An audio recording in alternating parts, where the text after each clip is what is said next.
राधे राधे। मैं हूँ डॉक्टर मोनिशा डोले और आपका बहुत बहुत स्वागत है इस प्यारे से चैनल में spiritual awakening with doctor Monisha. आपके लाइक्स और कमेंट्स के लिए बहुत बहुत धन्यवाद। आप जब भी कमेंट्स लिखते हैं मैं आपके बारे में थोड़ा सा जान पाती हूँ।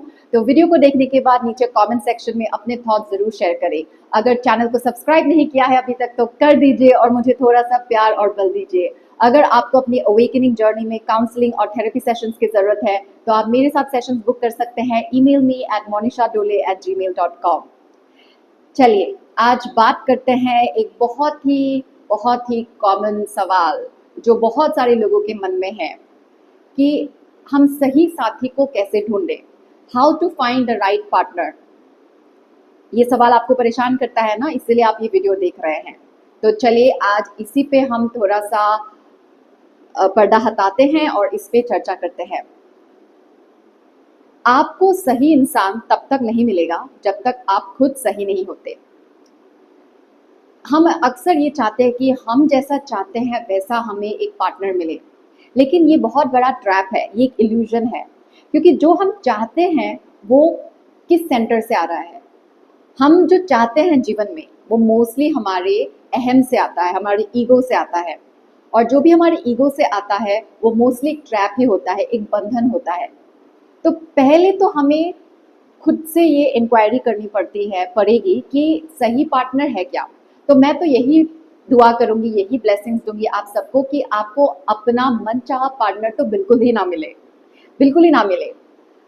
आपके मनचाहा पार्टनर पाने से आपके लिए अच्छा नहीं होगा, क्योंकि आप अगर मनचाहा पार्टनर ढूंढेंगे तो मोस्टली आप एक को डिपेंडेंट पार्टनर को ही ढूंढेंगे।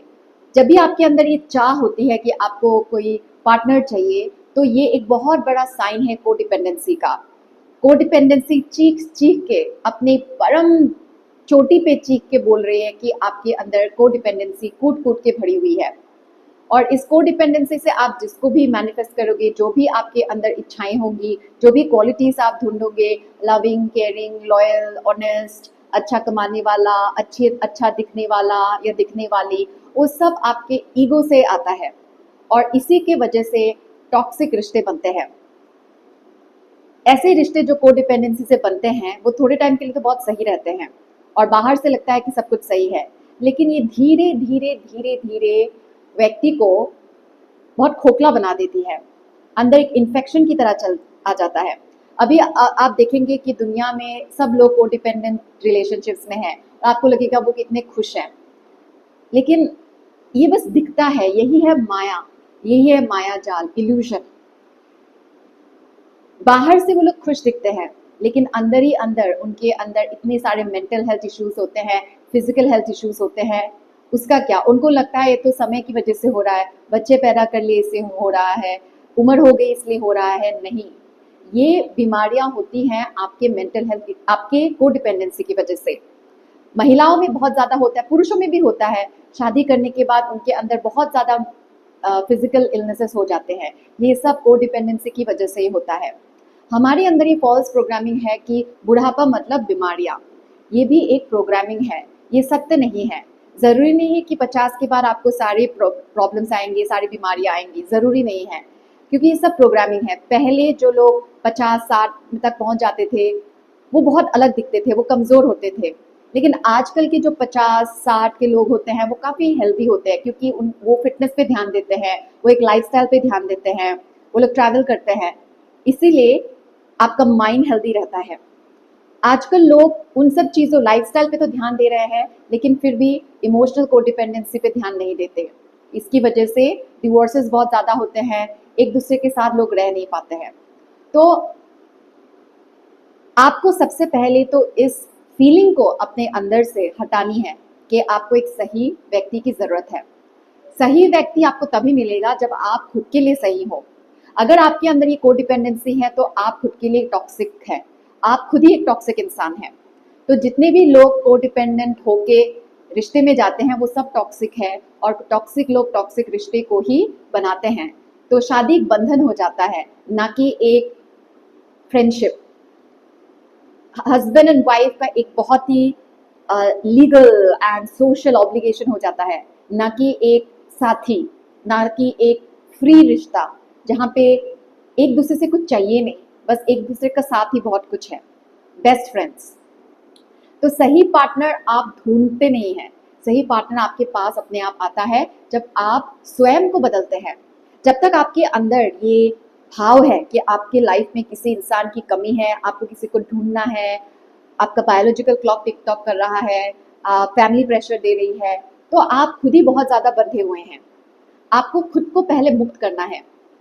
अभी बहुत लोग नार्सिसिस्ट लोगों को भी मैनिफेस्ट करते हैं इसी दौरान, जब आपके अंदर कोडिपेंडेंसी कूट कूट के भरी हुई होती है, तो आप नार्सिसिस्ट इंसान को मैनिफेस्ट करते हैं। उनके साथ बहुत साल के रिश्ते में हो सकते हैं या फिर कुछ टाइम के रिश्ते में हो सकते हैं और निकल आते हैं।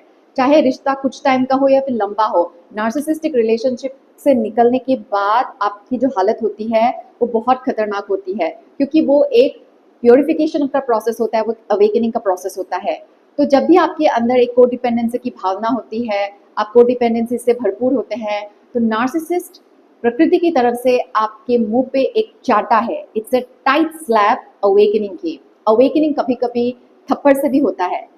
एक फिलॉसफी है क्वान फिलॉसफी, उसमें उसके जो फॉलोअर्स थे क्वान फिलॉसफी का, ये जापान में होता है, जैन फिलॉसफी का ही पार्ट है, तो बुद्धिज्म का ही पार्ट है। तो क्वान फिलॉसफी में लोग एक्सपीरियंसेस से अवेकनिंग कराते हैं, और ये उन लोगों की करते हैं जो अध्यात्म में ऑलरेडी घुस चुके हैं, वो पक चुके हैं फॉर देयर ब्रेक थ्रू, लेकिन अभी तक हुए नहीं है।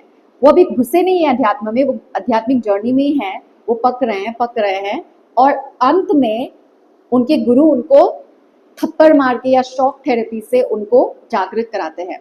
तो अभी आपकी जागृति हो रही है डायरेक्टली प्रकृति से। अभी कोई गुरु दीक्षा विक्षा की जरूरत नहीं है, वो सब वक्त चला गया।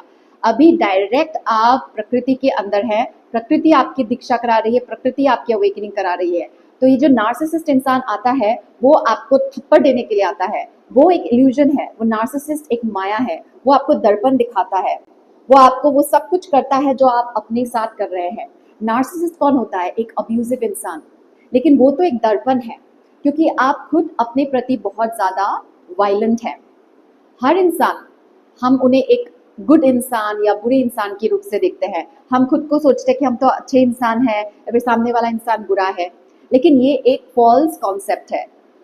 इंसान ना अच्छा होता है ना बुरा होता है, हर इंसान पैदाइशी वायलेंट होता है। वायलेंट, हमारे अंदर वायलेंस है, और सबके अंदर ये वायलेंस की डिग्री कम या ज़्यादा होती है। किसी किसी के अंदर कम होती है, किसी किसी के अंदर ज़्यादा होती है। जिनके अंदर बहुत ज़्यादा है वो दूसरों पे भी आक्रमण करते हैं, और जिन पे थोड़ा कम है वो खुद से बहुत ज़्यादा वायलेंट होते हैं। वायलेंस कैसे? गुस्सा, lust, greed, jealousy, desires, attachment, fear, ये सब वायलेंस का ही प्रतीक है। जब आपके अंदर ये सब होता है तो आपके अंदर से पीस गायब होता है, आप कोडिपेंडेंट होते हैं। आपको लगता है कि ये जीवन में मिल जाएगा तो मैं खुश रहूंगी, ये इंसान ऐसे करेगा तो मैं खुश रहूंगी। आपके अंदर कंट्रोल होता है। कंट्रोल मतलब आपके अंदर से पीस गायब है, पीस गायब है। तो आप कोडिपेंडेंट हो जाते हैं परिस्थितियों में। ये है माया जाल, क्योंकि ये सब आपके ईगो के डिजायर्स है, ईगो के डिजायर्स है, ठीक है। तो आपको ये पहले तो ये रिस्पॉन्सिबिलिटी लेनी है कि सामने नार्सिसिस्ट हो या फिर एक दूसरा कोई परिस्थिति हो, एक टॉक्सिक सिचुएशन हो, एक डिजास्टर हो, हेल्थ कैलामिटी हो, फाइनेंशियल लॉस हो, जो भी है वो बस आपका इनर दर्पण है। आपके अंदर ही आपका जो आपके अंदर जो चल रहा है उसी का दर्पण है। तो ठीक है, कोई इंसान आपके साथ गलत करता है, नार्सिसिस्ट है, टॉक्सिक इंसान है, जहरीला इंसान है, जो भी है वो है, जो है सो है, उसको हम ना देख रहे हैं, उसको ना जस्टिफाई कर रहे हैं। लेकिन हम अपने आप को तब तक फ्री नहीं कर पाएंगे जब तक हम कंप्लीट रिस्पॉन्सिबिलिटी नहीं लेते हैं अपने प्रति। हम जब तक विक्टिम कॉन्शियसनेस में रहेंगे तब तक हम इस पैटर्न से निकल नहीं पाएंगे। हमें ये एक्सेप्ट करना पड़ेगा कि मैं ही अपनी सबसे बड़ी दुश्मन हूँ, मैं ही अपनी अब्यूज़र हूँ, मैं ही अपना शोषण कर रही हूँ। जब आप इसको अपने कॉन्शियसनेस में लाएंगे तब आपको राइट ट्रेनिंग मिलेगी। तो ये सब ट्रेनिंग चल रही है और आप अकेले नहीं हैं। यहाँ 99% लोग टॉक्सिक ही होते हैं इस दुनिया में। अध्यात्म होता है इस टॉक्सिसिटी से आपको बाहर निकालने का नाम, आपको आपके ही बंधनों से निकालने का नाम होता है अध्यात्म। अध्यात्म का नाम मतलब पूजा पाठ करना, कीर्तन करना, आरती करना, फास्ट करना, हवन करना, ये नहीं है। वो अगेन एक अटैचमेंट है, एक माया जाल है। अध्यात्म का मतलब होता है अपने अंदर झांको, कर्ता पे ध्यान दे, कर्म कांड पे नहीं, कर्म कांड पे नहीं। अगर आप सच्ची में अध्यात्म को समझना चाहते हैं, अपनी अवेकनिंग करना चाहते हैं, जागृत होना चाहते हैं, तो कर्म कांड को हटाइए, कर्ता पे ध्यान दीजिए। जो इंसान है उस कर्म करने वाले पे ध्यान दीजिए, कर्म कांड पे नहीं। तो जो भी आपकी जिंदगी में आ रहे हैं या नहीं आ रहे हैं, वो आपका ही मैनिफेस्टेशन है। तो आपको पहले अपने लिए सही बनना है। आपके अंदर जो वायलेंस है उसे आपको सेल्फ लव से हील करना है, और अपने अंदर अपने लिए कंपैशन को डेवलप करना है। और ये एक दिन में नहीं होगा, उसके लिए आपको पढ़ना पड़ेगा, आपको रिसर्च करनी पड़ेगी, अपना ध्यान करना पड़ेगा, ज्ञान लेना पड़ेगा। ज्ञान के पीछे जाइए, इंसान के पीछे नहीं। आप प्रकृति को बोले कि मुझे ज्ञान दे, मुझे जागृत करे। प्रकृति से पूछिए कि मैं अपने आप को कैसे आपके लायक बनाऊं, आपकी सेवा के लायक बनाऊं, ना कि मेरे जीवन में कब सही इंसान आएगा। हमारे अंदर ये प्रोग्रामिंग है कि हम पैदा हुए हैं और ये संसार है, और यहाँ पे हमें अपने राइट पार्टनर को ढूंढना है या फिर उसके लिए वेट करना है। 8 बिलियन लोग हैं यहाँ पे, और हमें 8 बिलियन लोगों में अपने सच्चे प्रेम को ढूंढना है। लाइक भागो, हम पैदा हुए और ढूंढो, उसके भीड़ में ढूंढो, मैट्रिमोनियल साइट पे ढूंढो, डेटिंग साइट में ढूंढो, माँ बाप ढूंढेंगे नहीं। वो आपके जीवन में अपने आप ही आएगा as a manifestation of your own energy. आपके ही एनर्जी का मैनिफेस्टेशन होगा और वो अपने आप आएगा। प्रकृति आपको खुद से ही देगी। आपका काम बस खुद को सही बनाना है और अपने हाईएस्ट वर्जन में कन्वर्ट होना है, अपने हाईएस्ट पोटेंशियल को मैनिफेस्ट करना है। लेकिन एक गलत प्रोग्रामिंग हो गई है, खासकर भारत की महिलाओं को, कि उनको शादी करनी है, उनको फैमिली बिल्ड करना है, उनको बच्चे पैदा करने हैं। और ऐसी महिलाएं बहुत मूर्ख होती है, और मुझे लगता है उन पर कृपा भी नहीं है ज्यादा भगवान की या फिर प्रकृति की। पता नहीं प्रकृति इतने सारे महिलाओं को अंधकार में क्यों रखा हुआ है। और वो अपने जीवन में अपने हाईएस्ट पोटेंशियल को कभी मैनिफेस्ट नहीं कर पाती। वो किसी की बीवी बन के रह जाती है और उसी में खुश रहती है, कोडिपेंडेंसी में खुश रह जाती है, और धीरे धीरे उनका मेंटल हेल्थ इश्यूज होता है, उनके धीरे धीरे उनका दिमाग काम करना बंद करता है, वो डिपेंडेंट हो जाती हैं, वो अपने बच्चों पे डिपेंडेंट होती हैं, और उनके अंदर बीमारियां हो जाती है, और वो पूरे टाइम अज्ञान में रहती है। उनको लगता है यही दुनिया है, यही जीवन है। वो थोड़ा घूमने जाने को ही खुशी मान लेती है, पति थोड़ा सा वक्त दे देता है, उसी को ही खुशी मान लेती है, उसी को ही जीवन मान लेती है, और बोलते हैं कि लिटिल जॉयस ऑफ लाइफ। नहीं, आप यहाँ पे हाईएस्ट प्लेजर्स ऑफ लाइफ के लिए जानने वाले हो। आपको हाईएस्ट प्लेजर को चूज करना है, ना कि ये लिटिल चीप थ्रिल्स को। किसी का साथ मिल भी गया तो आप क्या करेंगे? क्या करेंगे? आप बात ही करेंगे। बात करने से क्या हो जाएगा? लेकिन अगर आप ज्ञान के पीछे जाएंगे, ज्ञान को केंद्र में रखेंगे, तो आपके जीवन में बहुत सारे रेवलेशन होगा, आपका एक्सपेंशन होगा, आपको मुक्ति मिलेगी, आप अंदर से फ्री फील करेंगे। और महिलाओं को बहुत जरूरी है आज के वक्त फ्री होना। बहुत सारी महिलाएं फाइनेंशियली इंडिपेंडेंट तो हो गई है, लेकिन वो इमोशनली फ्री नहीं है। अभी भी उनके अंदर बहुत सारे बंधन हैं। तो आपकी अवेकनिंग हो रही है अपने आप को इस बंधन से मुक्त करने के लिए। तो खुद के लिए एक केज को मत मैनिफेस्ट कीजिए। आप अपने साथ हैं, तो आप अपने साथ ही खुश नहीं है तो किसी और के साथ कैसे खुश होंगे?